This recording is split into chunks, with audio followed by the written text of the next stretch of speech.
Ebyo nabitakabireho abatura omu district ya Rubirizi bajango okuvura amizi omu maka gabo nabo kushangango tap na za Nayikondo tibyakikora. Ubusuma bw'amizi bwo kuremesa abantu kutunga amizi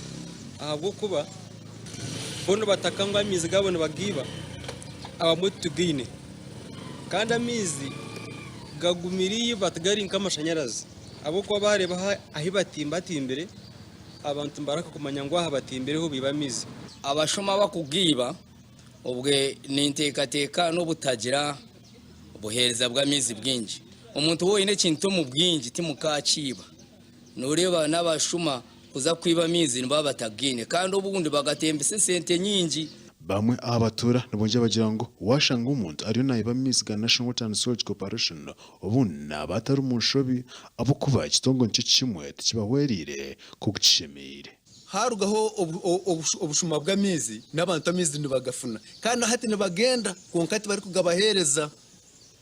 konka kanujya ngo nibagabahereza no kugiba tuba ku bintu bagiye so tibine mizi abatura kugambe bine bindi aba National Water and Sewage Corporation babembiremo ikikwekweto ekendi kikwasire mande orukutekatekwaho kuba atwire naiba mezi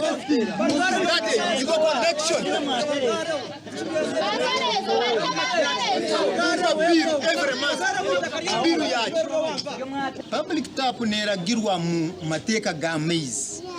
kugisaraho within 2 months eberugirenka a supply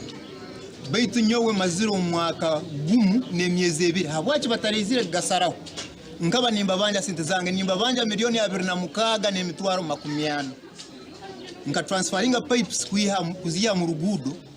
mota obyabire nekora kuruga cyambura mpaka rutoto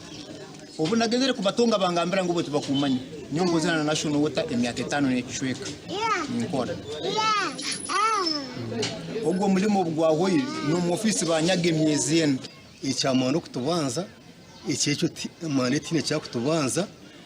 okubata kutubanza atari mukozi wa National Water ati utari mukozi wa National Water no banza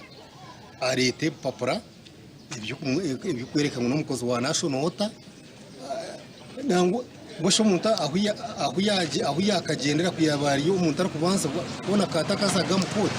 utwarza hamwe omu district ya Rubirizi hatabone bakoza amizige byagana nago amiza gakorwa mu nyanja abo kuburwa obuhereza oburunji bwa mezi marunji amakoraga gasha kwa Ramadan abo TV